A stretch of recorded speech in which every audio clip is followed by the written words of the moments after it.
दोस्तों स्वागत है आपका बिहार न्यूज़ में। दोस्तों मैं हूं फिरदौस गनी और आप देख रहे हैं केडीबी लाइव। दोस्तों आज हो चुका है 23 जनवरी 2022। तो आज की बिहार की टॉप न्यूज़ लेकर आए हैं आपके लिए। दोस्तों वीडियो स्टार्ट करने से पहले आपसे एक रिक्वेस्ट है, अगर आप नए आए हैं इस चैनल पर तो फिर चैनल को सब्सक्राइब करके बेल आइकन को भी प्रेस कर दीजिए और साथ में वीडियो को लाइक कर दीजिए, अपने दोस्तों के साथ शेयर भी कीजिए। तो चलिए दोस्तों स्टार्ट करते हैं आज की पूरे बिहार की टॉप न्यूज़। दोस्तों आज बिहार न्यूज में सबसे पहले बात करते हैं कि बिहार की राजधानी पटना से बड़ी खबर सामने आ रही है। ताजा रिपोर्ट्स के मुताबिक बिहार में नए वार्ड मुखिया, सरपंच, जिला परिषद को ट्रेनिंग दी जाएगी। इसको लेकर पंचायती राज विभाग तैयारी कर रहा है। बहुत जल्द ट्रेनिंग की प्रक्रिया शुरू होगी। खबर के अनुसार सरकार पंचायत और ग्राम कचहरियों के नवनिर्वाचित जनप्रतिनिधियों को गाँव की सरकार चलाने के लिए प्रशिक्षण देगी। इस दौरान उन्हें सरकार के द्वारा चलाए जा रहे सभी योजनाओं के बारे में बताया जाएगा। आपको बता दूं कि जिले स्तर पर जिला परिषद सदस्यों और प्रखंड प्रमुखों को प्रशिक्षण दिया जाएगा, जहां वहीं अन्य सभी जनप्रतिनिधियों को प्रखंड स्तर पर प्रशिक्षण दिया जाएगा। बिहार के सभी पंच और सरपंच को न्याय के संबंध में जानकारी दी जाएगी। इन जनप्रतिनिधियों को उनके अधिकार के बारे में बताया जाएगा तथा वृद्धावस्था पेंशन योजना, विधवा पेंशन योजना, दिव्यांग पेंशन योजना, लक्ष्मीबाई सामाजिक सुरक्षा पेंशन योजना, प्रधानमंत्री जन आरोग्य बीमा योजना, मुख्यमंत्री निश्चय योजना, स्वच्छता अभियान, शराबबंदी, बाल विवाह और दहेज प्रथा आदि के बारे में जानकारी दी जाएगी। यदि सब कुछ ठीक रहा तो 15 फरवरी से इन्हें प्रशिक्षण दिया जाएगा। दोस्तों बात करते हैं कि कल का दिन बिहार के लिए काला दिन साबित हुआ, जहां अलग अलग सड़क दुर्घटनाओं में बिहार के अंदर कुल 12 लोगों की मौत हो गई। जहां मधुबनी, छपरा, जहानाबाद, वैशाली, गोपालगंज, बेतिया और औरंगाबाद जिले में अलग अलग सड़क दुर्घटनाओं में मरने वालों की संख्या 12 रही है। जहां मधुबनी और फिर छपरा में 2-2 लोगों की मौत सड़क दुर्घटना में हो गई है, जबकि बाकी जिलों में सड़क हादसे में एक व्यक्ति की जान चली गई है। वहीं दूसरी तरफ से मध्य प्रदेश में कैमूर के 2 भाइयों समेत 3 लोगों की मौत सड़क हादसे में हुई है। मधुबनी जिले के फुलपरास थाना क्षेत्र के खोपा चौक के करीब NH57 पर शुक्रवार की सुबह सड़क हादसे में 2 लोगों की जान चली गई। जहानाबाद के परस बिघा थाना क्षेत्र के जहानाबाद अरवल NH 110 पर ट्रक से कुचल करके बाइक सवार एक युवक की जान चली गई। छपरा की बात करें तो छपरा में अलग अलग थाना इलाके में हुई सड़क दुर्घटनाओं में एक पूर्व सैनिक और एक युवक की जान चली गई। गोपालगंज में बेलगाम पिकअप से कुचल करके महिला की जान चली गई। औरंगाबाद में 52 साल के एक अधेड़ की मौत सड़क दुर्घटना में हो गई। वैशाली में तेज रफ्तार बस की चपेट में आने से एक बाइक सवार की मौत हो गई। कैमूर के 3 लोगों की मौत भी सड़क हादसे में हुई है। दोस्तों बात करते हैं कि कुछ दिनों पहले यह खबर आई थी कि किसी इंसान की बॉडी में पहली बार सूअर का दिल लगाया गया था।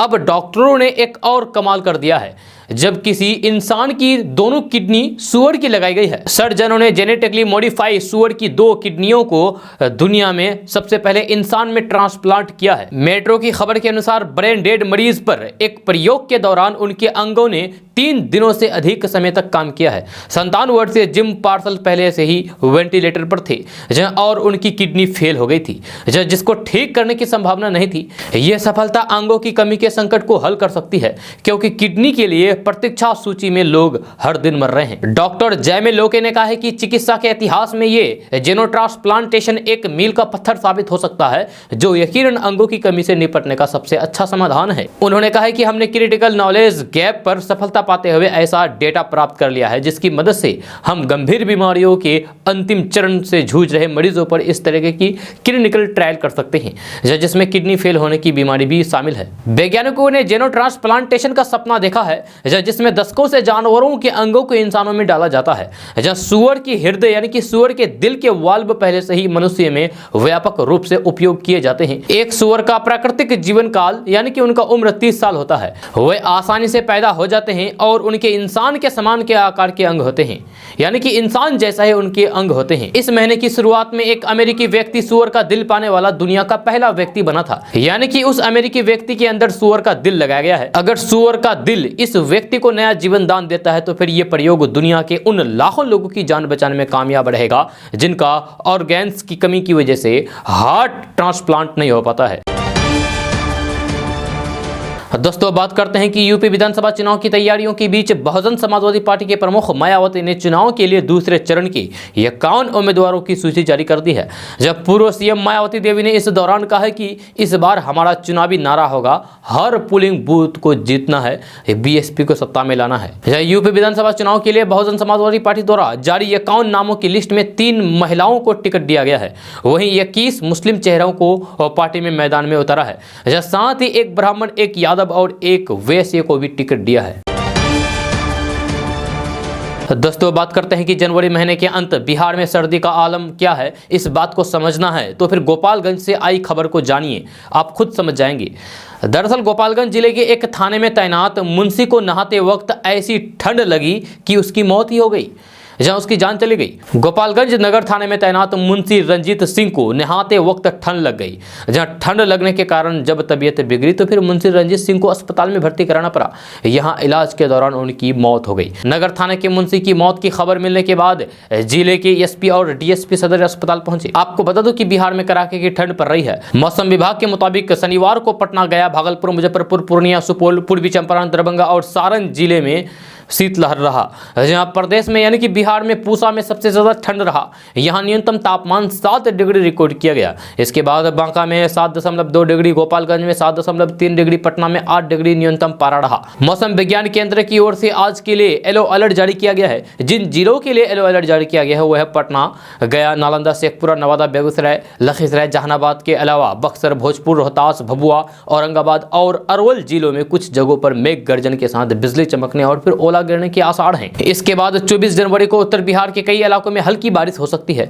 जहां 24 जनवरी को पटना में भी बारिश का अलर्ट जारी किया गया है। दोस्तों अब बात करते हैं कि एआईएमआईएम प्रमुख असदुद्दीन ओवैसी ने उत्तर प्रदेश में बाबू सिंह कुशवाहा और भारत मुक्ति मोर्चा के साथ गठबंधन की घोषणा की है। जहां असदुद्दीन ओवैसी ने कहा है कि अगर हमारा गठबंधन सत्ता में आता है तो फिर 2 मुख्यमंत्री होंगे, एक ओबीसी समुदाय से और दूसरा दलित समुदाय से होगा। दोस्तों बात करते हैं कि जहरीली शराब पीने से मौत का सिलसिला जारी है। छपरा में जहरीली शराब पीने से अब तक 18 लोगों की मौत हो गई है। यह संख्या बढ़ती ही जा रही है। वहीं 5 लोगों की आंखों की रोशनी चली गई है। परिजन जहां जहरीली शराब पीने से मौत की बात कर रहे हैं, वहीं पुलिस प्रशासन अब भी जांच की बात कह करके पल्ला झाड़ रही है। छपरा सदर अस्पताल में भर्ती अजय सिंह ने भी खुद स्वीकार किया है कि उसने शराब पी थी, जिसके बाद उसकी तबीयत बिगड़ने लगी और अब तो उसकी आंखों की रोशनी ही चली गई है। छपरा के उत्तर टोला निवासी अजय सिंह की हालात बिगड़ने के बाद छपरा सदर अस्पताल में एडमिट किया गया, जहां अब वो होश में आ गया है, लेकिन उनकी आंखों की रोशनी अब पूरी तरीके से चली गई है, पूरी तरीके से वह अब अंधा हो गया है। छपरा सदर अस्पताल में इलाजरत अजय सिंह ने मीडिया को बताया है कि मजदूरी करते हैं और कभी कभी शराब पिया करते थे। मंगलवार को वे जगदीशपुर बाजार गया हुआ था। पास में 100 रुपए थे, जिसमें 50 रुपए की सब्जी खरीदी और 50 रुपए की शराब मुन्ना की दुकान से खरीदकर वह पी गया। यह शराब पीते ही उनकी तबीयत अचानक से बिगड़ने लगी, जिसके बाद परिजनों ने अस्पताल में भर्ती कराया गया, जिसके बाद उनकी आंखों की रोशनी ही गायब होने लगी और अब तो उसे पूरी तरीके से दिखाई देना बंद कर दिया है। दोस्तों अब बात करते हैं कि बिहार में शराब पकड़ रही पुलिस का एक बाल तार तार हो गया है। राजधानी पटना में बिहार के इतिहास की सबसे बड़ी डकैती हुई है। पुलिस के अनुसार इस वारदात में 30 से 35 किलो सोना लूटे जाने की शिकायत मिली है। 18 कैरेट वाले 30 किलो सोने का बाजार मूल्य 1 अरब 5 करोड़ रुपए है। जब बिहार में आज लूट की एक बहुत ही बड़ी घटना हुई है। 4 की संख्या में आए अपराधियों ने आभूषण दुकान से यानी कि ज्वेलर्स दुकान से करीब 30 से 35 किलो सोना और 13 से 14 लाख रुपए की नगद लूट ली है। लूट की इतनी बड़ी वारदात ने पटना पुलिस में खलबली मचा दी है। लुटेरों ने बाकरगंज से जो सोना लूटे हैं उसकी कीमत 12 करोड़ रुपए है। जहां 12 करोड़ रुपए के जेवरात और 13 लाख रुपए लूटे हैं। जहां हद देखिए, शराब की कुछ बोतल मिलने पर थानेदार को सस्पेंड करके 10 साल तक थानेदारी से वंचित करने वाली सरकार ने एक सिपाही तक को निलंबित नहीं किया है। उधर पुलिस या निकम्मेपन से त्रस्त व्यापारियों ने सोने चांदी समेत कई दूसरे सामानों की बिहार में सबसे बड़ी मंडी बकरगंज में दुकानों को अनिश्चितकालीन के लिए बंद करने का ऐलान किया है। आपको बता दें कि शुक्रवार की दोपहर अपराधियों ने पटना के गांधी मैदान थाने से चंद कदमों की दूरी पर अब तक की सबसे बड़ी लूट की घटना को अंजाम दिया है। बेखौफ अपराधियों ने बाकरगंज बाजार से 12 करोड़ से अधिक मूल्य के सोने चांदी और 13 लाख रुपए नगद लूट लिए। अपराधी बाकरगंज के एसएस ज्वेलर्स दुकान से जेवरात सहित 35 किलो सोना चांदी लूट लिए हैं। दोस्तों बात करते हैं कि बिहार में शराब की वजह से हुई मौतों के कारण नीतीश कुमार की सरकार बैकफुट पर आ गई है। अच्छा, इस बीच लोक जनशक्ति पार्टी रामविलास के मुखिया चिराग पासवान ने बिहार के राज्यपाल फागू चौहान को एक पत्र लिखा है। पत्र में उन्होंने बिहार में राष्ट्रपति शासन लागू करने की मांग की है ताकि जहरीली शराब के सेवन से होने वाले मौतों को रोका जा सके। चिराग पासवान ने कहा है कि हमें राज्यपाल को पत्र लिखकर बिहार में राष्ट्रपति शासन लगाने की सिफारिश की है ताकि जहरीली शराब के सेवन से होने वाले मौतों को रोका जा सके। उन्होंने ये टिप्पणी ऐसे समय पर की है जब गुरुवार को सारण में यानी कि छपरा में जहरीली शराब पीने की वजह से 18 लोगों की मौत हो गई और कई गंभीर हालात में हैं। दोस्तों बात करते हैं कि उत्तर प्रदेश विधानसभा चुनाव को लेकर बिहार की सियासत से बड़ी खबर सामने आ रही है। जनता दल यूनाइटेड यानी कि जेडीयू ने उत्तर प्रदेश में अपने उम्मीदवारों की पहली लिस्ट जारी कर दी है। यह पार्टी के राष्ट्रीय अध्यक्ष ललन सिंह ने आज दिल्ली में 26 उम्मीदवारों की पहली लिस्ट जारी कर दी है। इसके साथ ही ये तय हो गया है कि यूपी में बिहार का एनडीए गठबंधन नहीं चल पाएगा। इतना ही नहीं, उत्तर प्रदेश की योगी सरकार के खिलाफ मैदान में जेडीयू के नेता उतरेंगे और योगी को टक्कर देने के लिए बिहार के मुख्यमंत्री नीतीश कुमार भी यूपी का दौरा करेंगे। यूपी में चुनावी रैलियों को मुख्यमंत्री नीतीश कुमार संबोधन करेंगे और पार्टी के उम्मीदवारों के लिए प्रचार भी करेंगे। जेडीयू के राष्ट्रीय प्रधान महासचिव केसी त्यागी ने कहा है कि चरणवार उम्मीदवारों की सूची जारी हुई है। यह सूची में जिन इलाकों में पहले फेज और दूसरे फेज में पार्टी चुनाव लड़ना चाहती है वहां के उम्मीदवारों के नाम की घोषणा की गई है। आपको बता दूं कि केंद्रीय मंत्री आरसीपी सिंह ने गृह मंत्री अमित शाह, बीजेपी के अध्यक्ष जेपी नड्डा, रक्षा मंत्री राजनाथ सिंह और धर्मेंद्र प्रधान से गठबंधन के लिए बात की, लेकिन बात नहीं बनी। नतीजा यह रहा कि जेडीयू को अब अकेले ही मैदान में उतरना पड़ा। जहां पार्टी ने 51 प्रत्याशियों की सूची भी तैयार कर ली है। आज 26 सीटों की पहली सूची जारी कर दी है, यानी कि पहली लिस्ट जारी कर दी है। जल्द ही दूसरी लिस्ट भी जारी कर देंगे। दोस्तों अब बात करते हैं कि बिहार के रोहतास की रहने वाली महिला का एक वीडियो कुछ दिनों पहले इंटरनेट पर तेजी के साथ वायरल हुआ। जब वीडियो देखने वाले लोगों ने उस महिला को फोन और मैसेज करके अश्लील कमेंट करने लगे तो पीड़िता को इस वीडियो के बारे में जानकारी हुई। बाद में पता चला है कि उसके नाम पर फर्जी फेसबुक अकाउंट भी है, जहां इसी अकाउंट पर महिला का गंदा वीडियो पोस्ट किया गया जो तेजी से वायरल होने लगा। इस घटना की जानकारी मिलने के बाद महिला ने नासिरगंज थाने में रिपोर्ट दर्ज कराई, जिसके बाद रोहतास पुलिस हरकत में आई। रोहतास एसपी आशीष भारती के अनुसार आरोपित रंजीत कुमार को गिरफ्तार कर लिया गया है। वह गया जिले के शेरघाटी थाना अंतर्गत फतेहपुर गांव का रहने वाला है। दोस्तों बात करते हैं कि बिहार के 8 रेलवे स्टेशनों पर एक्स्ट्रा 50 रुपये चार्ज देना होगा। जब पूर्व मध्य रेलवे की नई अधिसूचना के अनुसार कई रेलवे स्टेशनों पर स्टेशन विकास शुल्क यानी कि एसडीएफ लगाने की मंजूरी दी गई है। इनमें पूर्व मध्य रेलवे के अधिकार क्षेत्र में आने वाले कम से कम 11 स्टेशनों से यात्रा करने वाले पैसेंजरों को अतिरिक्त भुगतान करना होगा, यानी कि आपको ज्यादा पैसे देना होगा। ये पैसा यात्री के श्रेणी के आधार पर प्रति व्यक्ति 10 रुपये से 50 रुपये तक अलग अलग हो सकते हैं। रेल अधिकारियों के अनुसार रेल भूमि विकास प्राधिकरण के देश स्तर पर पहले चरण में सार्वजनिक निजी भागीदारी मोड पर 123 स्टेशनों को विकसित करने का काम सौंपा गया है। इनमें से ईस्ट सेंट्रल रेलवे के राजेंद्र नगर टर्मिनल गया, मुजफ्फरपुर, मोतिहारी, बेगूसराय, सिंगरौली, सीतामढ़ी, दरभंगा, बरौनी, धनबाद और पंडित दीनदयाल उपाध्याय जंक्शन शामिल है। इस लिस्ट के अनुसार इन 11 में से बिहार के ही 8 स्टेशन शामिल है। वही झारखंड, उत्तर प्रदेश और मध्य प्रदेश के एक स्टेशन शामिल है।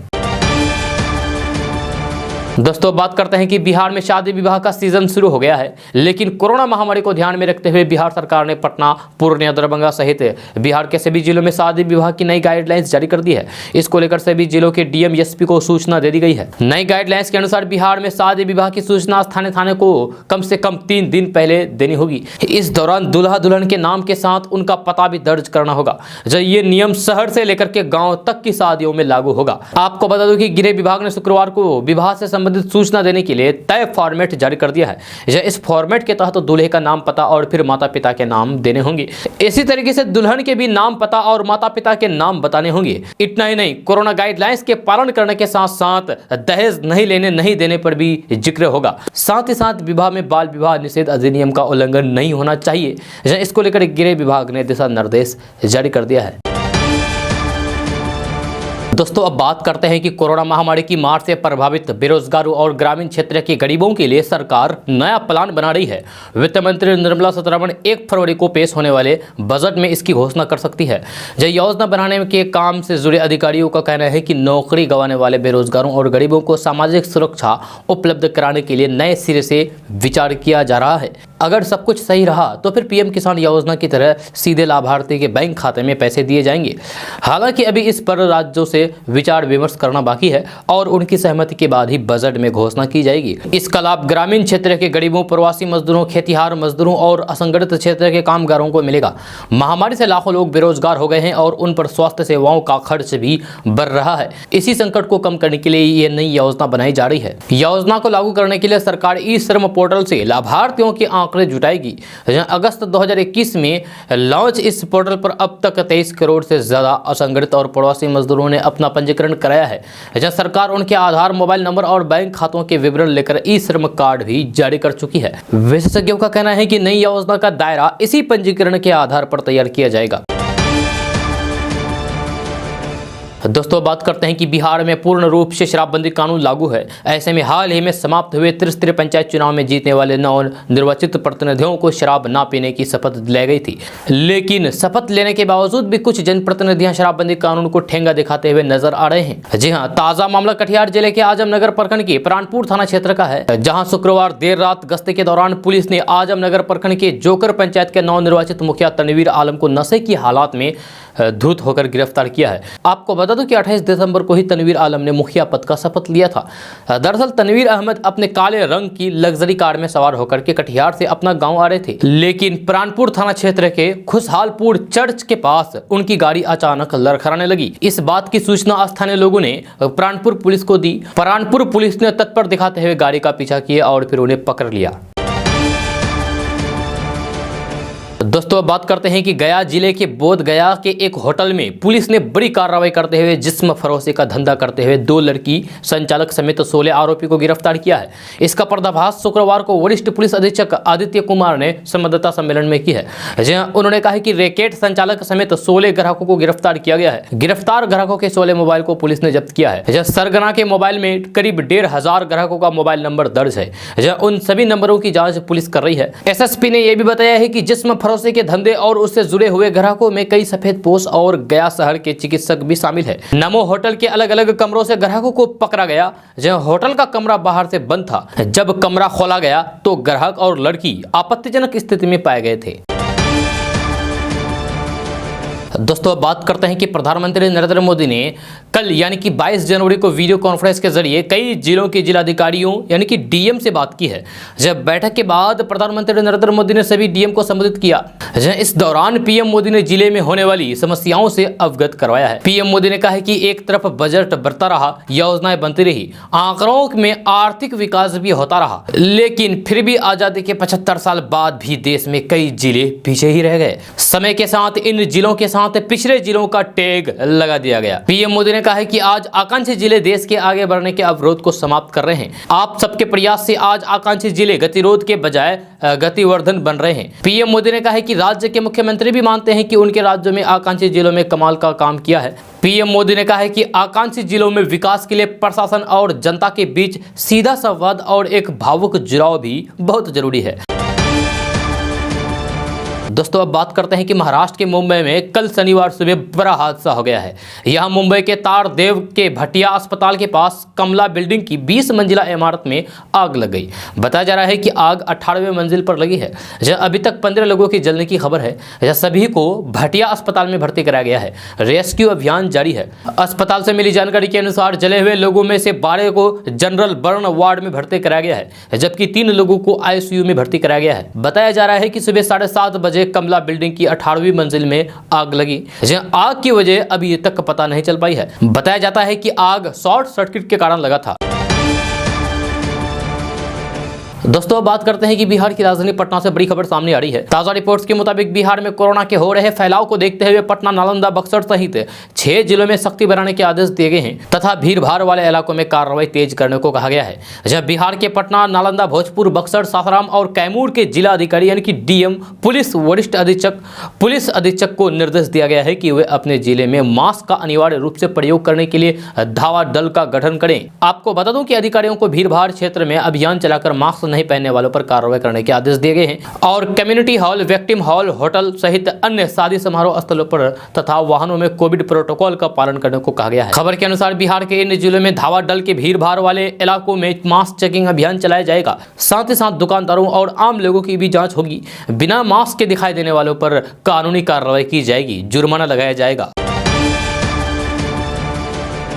दोस्तों अब बात करते हैं कि पटना सहित 18 जिले के लोग अपने जमीन के कागजात को तैयार रखें, क्योंकि बिहार सरकार बिहार के 18 जिलों में जमीन का सर्वे शुरू करने जा रही है। इसको लेकर राजस्व एवं भूमि सुधार विभाग ने सभी जिले के जिलाधिकारियों को दिशा निर्देश जारी कर दिया है। आपको बता दें कि बिहार के पटना, मुजफ्फरपुर, गया, भागलपुर, भोजपुर, सारण, दरभंगा, औरंगाबाद, कैमूर, बक्सर, वैशाली, रोहतास, पूर्वी चंपारण, मधुबनी, समस्तीपुर, सीवान, गोपालगंज और नवादा में दूसरे चरण का जमीन सर्वे शुरू होने वाला है। जमीन सर्वे के दौरान आप जमीन के कोई भी दस्तावेज जैसे खतियान के हवाला, रसीद, रजिस्ट्री पेपर आदि दस्तावेज से जमीन का सर्वे करा सकते हैं। अगर आपके नाम से जमीन के दस्तावेज नहीं है तो फिर आपको वंशावली बनानी पड़ेगी। जमीन सर्वे के द्वारा सरकार भूमि विवाद की समस्या को खत्म करेगी। जमीन सर्वे के बाद सभी जमीन का खतियान बनाया जाएगा जो जीवित रैयत के नाम से होगा। जमीन का डिजिटल नक्शा भी तैयार किया जाएगा तथा जमीन की रसीद बिक्री होने पर नक्शा और खतियान बदलता रहेगा। जमीन सर्वे के बाद जमीन का पूरा रिकॉर्ड ऑनलाइन कर दिया जाएगा। लोग एक क्लिक से अपने जमीन की डिटेल्स देख सकते हैं।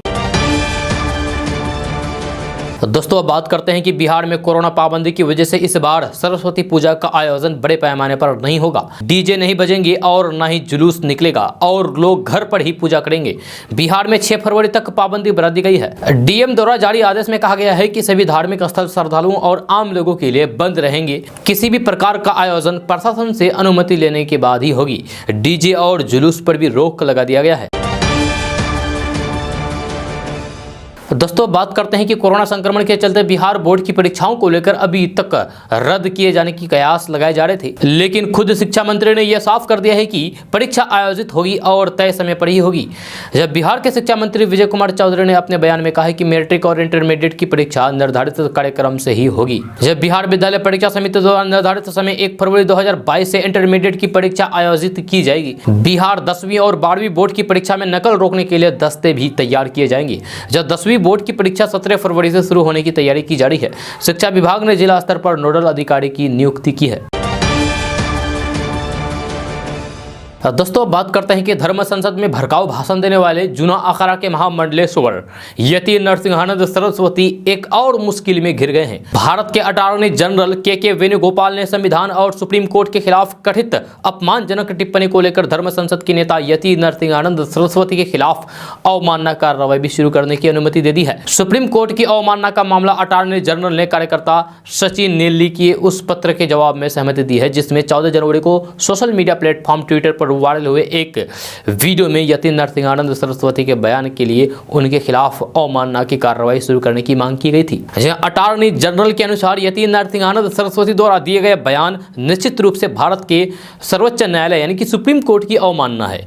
जहां हरिद्वार धर्म संसद में कथित तौर पर मुस्लिम विरोधी भड़काऊ भाषण दिया था, जिसके बाद उत्तराखंड पुलिस नरसिंहानंद सरस्वती को गिरफ्तार किया था और वह अभी जेल में ही है। 15 जनवरी को हुए गिरफ्तार मुस्लिम समुदाय के खिलाफ अमर्यादित भाषा का इस्तेमाल करने के आरोपी यति नरसिंहानंद सरस्वती को पुलिस ने 15 जनवरी शनिवार रात को गिरफ्तार किया था। यति नरसिंहानंद सरस्वती सर्वानंद घाट पर वसीम रिजवी की गिरफ्तारी के विरोध में अनशन पर बैठे थे, वहीं से उसको गिरफ्तार कर लिया गया। आरोप यह भी है कि गाजियाबाद के डासना में स्थित देवी मंदिर के महंत यति नरसिंहानंद सरस्वती ने विशेष समुदाय की महिलाओं के खिलाफ अभद्र टिप्पणी की थी। इसके बाद शनिवार की रात पुलिस ने सर्वानंद घाट से यति नरसिंहानंद सरस्वती को गिरफ्तार कर लिया है। इस मामले में उनकी जमानत याचिका भी खारिज हो चुकी है।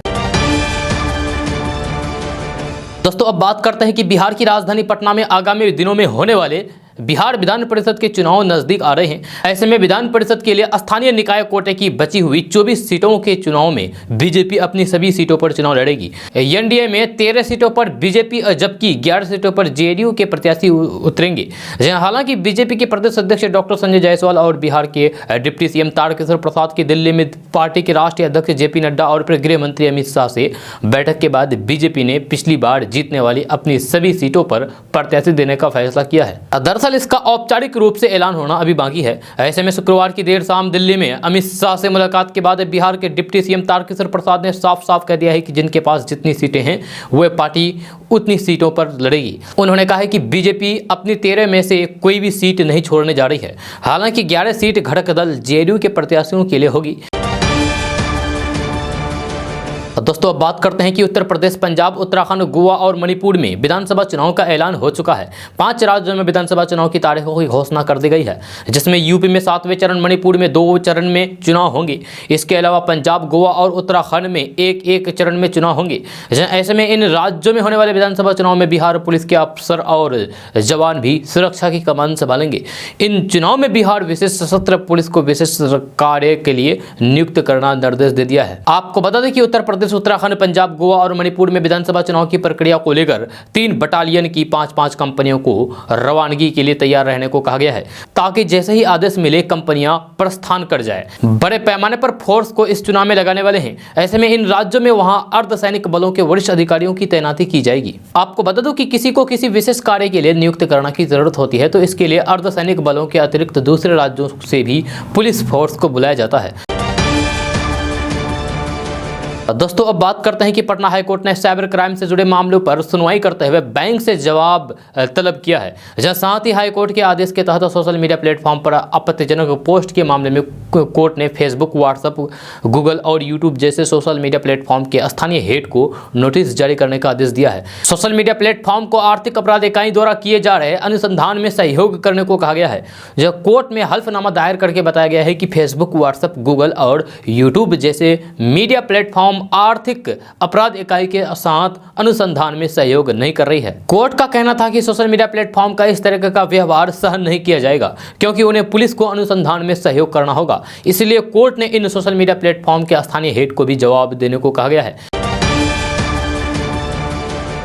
दोस्तों अब बात करते हैं कि बिहार में शराबबंदी कानून को सफल बनाने और फिर शराब के मामले में स्पीडी ट्रायल को बढ़ावा देने के लिए एक बड़ी पहल की गई है। शुक्रवार को बिहार में एक साथ 37 इस स्पेशल कोर्ट का गठन किया गया है। यहां सहायक लोक अभियोजकों को प्रभार दिया गया है। आपको बता दें कि बिहार में पहले से ही 37 स्पेशल कोर्ट काम कर रहे थे और अब इतनी ही संख्या में नए स्पेशल कोर्ट का गठन किए जाने के बाद इनकी कुल संख्या बढ़कर 74 हो गई है। बिहार में शराबबंदी कानून लागू होने के बावजूद उन लोगों के ऊपर ट्रायल पूरा नहीं कराया जा सका है जिनके खिलाफ मामला दर्ज किए गए हैं। अब सरकार ने जब सख्ती बरती तो स्पेशल कोर्ट की संख्या भी बढ़ाई जा रही है। दोस्तों अब बात करते हैं कि जहरीली शराब से मौत का मामला, मौत का सिलसिला थमने का नाम नहीं ले रहा है। नालंदा के बाद छपरा में अब तक 18 लोगों की जहरीली शराब पीने से मौत हो चुकी है। परिजन जहां जहरीली शराब पीने से मौत की बात कह रहे हैं तो वहीं पुलिस और जिला प्रशासन इसकी मौत ठंड से बता रही है। हालांकि अब इस पर सियासत भी जमकर हो रही है। अधिकारी सीएम की औकात दिखा रहे हैं तो कांग्रेस विधायक प्रतिमा कुमारी ने कहा है कि शर्मनाक स्थिति है कि लोग शराब पीकर मर रहे हैं। अधिकारी मुख्यमंत्री को उनकी औकात दिखा रहे हैं। लोगों की मौत का जिम्मेदार सीएम है। कांग्रेस विधायक ने कहा है कि लोगों की मौत का जिम्मेदार सीएम खुद है। कांग्रेस विधायक ने कहा है कि आप कोई भी कानून बना ले, हम वही करेंगे जो हमारी मर्जी है। बिहार में अंधेरी नगरी चौपट राजा है। इतने लोग मर रहे हैं और शराबबंदी पर संशोधन नहीं हो रहा है, न ही कोई कदम उठाए जा रहे हैं। एक तरफ जदयू के पूर्व विधायक पियक्करों का सम्मेलन बुलाने की बात कर रहे हैं। आदिवासी महिला जब कुछ बोलती है तो फिर मुख्यमंत्री आग बबूला हो जाते हैं। मुख्यमंत्री शराब के ठेकों को खुलवाएं, हम इस तरह के बिहार के लोगों को मरने नहीं देंगे और इन लोगों की मौत का जिम्मेदार मुख्यमंत्री खुद हैं। कांग्रेस विधायक प्रतिमा कुमारी ने आगे कहा है कि बिहार के मुख्यमंत्री पर हत्या का मुकदमा चलना चाहिए। समाज की बुराई को कानून बनाकर दबाया नहीं जा सकता, अच्छा वातावरण बनाकर ही सुधार कर सकते हैं। बिहार में शराब की दुकानें खुलने चाहिए। राजा का मतलब होता है कि प्रजा आखिर चाहती क्या है उसे देखें, लेकिन मुख्यमंत्री गरीबों को अपने पैर की जूती समझते हैं। दोस्तों अब बात करते हैं कि बिहार की राजधानी पटना से अच्छी खबर सामने आ रही है। ताज़ा रिपोर्ट्स के मुताबिक बिहार के पंचायतों में काम करने वाले कचहरी सचिवों और न्याय मित्रों को बहुत जल्द मानदेय की राशि उनके बैंक अकाउंट में भेजी जाएगी। इसको लेकर तैयारियां शुरू हो गई है। खबर के अनुसार पंचायती राज विभाग ने कचहरी सचिवों को दिसंबर महीने तक का मानदेय देने के लिए 22 करोड़ 84 लाख 20 हजार रुपये आवंटित किए गए हैं। जबकि ग्राम कचहरी न्याय मित्र के फीस के भुगतान के लिए 24,19,20,000 रुपए जारी किए गए हैं। जब बिहार के सभी पंचायतों में कार्यरत कचहरी सचिवों और फिर न्याय मित्र अपनी राशि मिलने के लिए लंबे समय से इंतजार कर रहे थे। आपको बता दें कि अब उनका इंतजार खत्म होने वाला है, क्योंकि बिहार सरकार के पंचायती राज विभाग ने इनके लिए राशि आवंटित कर दी है। दोस्तों अब बात करते हैं कि पटना के लोग अभी कोरोना की तीसरी लहर में ओमिक्रॉन वेरिएंट की मार झेल रहे हैं। बिहार में कोविड के सबसे अधिक मरीज पटना में ही मिल रहे हैं। इस बीच पटना के लोगों को एक और बीमारी की चिंता सताने लगी है। जब विभाग ने फिलहाल सैंपल जांच के लिए कोलकाता में स्थित प्रयोगशाला में भेज दी है। इनकी रिपोर्ट आने में हफ्ते भर का वक्त लगेगा। तब तक पटना के लोगों को दोहरी सावधानी बरतनी होगी। जब बिहार वेटरनरी कॉलेज के पोल्ट्री फार्म में पिछले एक सप्ताह से मुर्गियां मर रही है और कॉलेज प्रशासन मौन साधे हुए हैं। पिछले 14 जनवरी को 3 मुर्गियों की मौत हुई थी, 15 को 7 मुर्गियां मरी, 16 जनवरी को 7, 17 जनवरी को 30, 18 जनवरी को 54, 19 जनवरी को 133 एवं 20 जनवरी को 220 मुर्गियों की मौत हो गई है। उसके बाद वेटरनरी कॉलेज की नींद टूटी। बिहार पशु स्वास्थ्य एवं उत्पादन संस्थान के निदेशक डॉक्टर सुनील कुमार वर्मा का कहना है कि अगर मुर्गियों की मौत की सूचना पहले ही मिल जाती तो अब तक रिपोर्ट आ जाती और रोकथाम का समुचित उपाय किया जा सकता था। डॉक्टर वर्मा का कहना है कि संस्थान को जैसे ही मुर्गियों की मरने की सूचना मिली है, तत्काल जांच टीम भेज करके जानकारी जुटाई गई है। मरी हुई मुर्गियों का सैंपल लेकर के क्षेत्रीय बीमारी जांच प्रयोगशाला कोलकाता को भेज दिया गया है। वहां से एक सप्ताह के अंदर रिपोर्ट आने की उम्मीद है। उसके बाद सही तौर पर कहा जा सकता है कि बीमारी का मुख्य कारण आखिर है क्या। वर्तमान में वातावरण में ठंड काफी है, ऐसे में बर्ड फ्लू से मौत हुई है या फिर ठंड से कहना मुश्किल है। सभी पहलुओं पर टीम जांच कर रही है। दोस्तों बात करते हैं कि क्रिकेट के भगवान कहे जाने वाले सचिन तेंदुलकर के सबसे बड़े फैन सुधीर के साथ बिहार पुलिस ने गलत बर्ताव किया है, जो अभी मीडिया की सुर्खियां बनी हुई है। जब सुधीर अपने चचेरे भाई को खोजते हुए पुलिस थाने पहुंचे थे, जहां पर बिहार पुलिस के अधिकारी ने उनको गालियां दी, उन पर लातें चलाई और उनको थाने से बाहर भेज दिया। हालांकि बाद में सुधीर के बारे में पता चलने पर अधिकारी ने उनसे माफी भी मांग ली है। आपको बता दूं कि गुरुवार 20 जनवरी के दिन सुधीर अपने चचेरे भाई के बारे में पता करने के लिए मुजफ्फरपुर पुलिस थाने पहुंचे थे, जहां पर पुलिस ने उनके भाई को हिरासत में ले रखा था। जहां सुधीर ने थाने में जानकारी जुटाने की कोशिश की, लेकिन जब वह उसमें सफल नहीं हुए तो वहां हवालात में बंद अपने भाई से बात करने लगे। इतने में एक पुलिस अधिकारी वहां पहुंचे और फिर उन्होंने सुधीर को गालियां देते हुए लात मारकर थाने से बाहर निकाल दिया। जहां सुधीर के थाने से बाहर निकलते ही उनके जानने वाले लोग इकट्ठा हो गए, जिसको देखकर अधिकारी को सुधीर के बारे में जानकारी मिली और उन्होंने सुधीर से माफी मांग करके मामले को खत्म कर दिया। दोस्तों अब बात करते हैं कि देश में अब तक कोरोना वैक्सीन के 161 करोड़ से ज्यादा खुराक दी जा चुकी है। केंद्रीय स्वास्थ्य एवं परिवार कल्याण मंत्रालय ने शुक्रवार को यह जानकारी दी है। पिछले साल 16 जनवरी को देश में स्वास्थ्य कर्मियों को टीके दिए जाने के साथ टीकाकरण की शुरुआत हुई थी। इसके बाद 2 फरवरी 2021 को अग्रिम मोर्चे के कर्मियों का टीकाकरण शुरू किया गया, जब बाद के चरणों में अन्य समूहों को टीके दिए जाने की शुरुआत की गई। इस साल 3 जनवरी को 15 से 18 साल के किशोरों को टीका दिए जाने का अभियान शुरू किया गया। इसके साथ साथ केंद्र सरकार ने कहा है कि संक्रमित पाए गए व्यक्तियों के टीकाकरण में 3 महीने की देरी होगी। इसमें एहतियाती खुराक भी शामिल है। दोस्तों आज का न्यूज़ बस यहाँ तक। कैसा लगा जरूर अपना सुझाव दीजिएगा नीचे कमेंट बॉक्स में कमेंट करके। अगर आप नए आए हैं इस चैनल पर तो फिर चैनल को सब्सक्राइब करके बेल आइकन को भी प्रेस कर दीजिए और साथ में वीडियो को लाइक कर दीजिए, अपने दोस्तों के साथ शेयर भी कीजिए। तो चलिए दोस्तों फिर मिलते हैं नेक्स्ट वीडियो में, तब तक के लिए जय हिंद जय बिहार।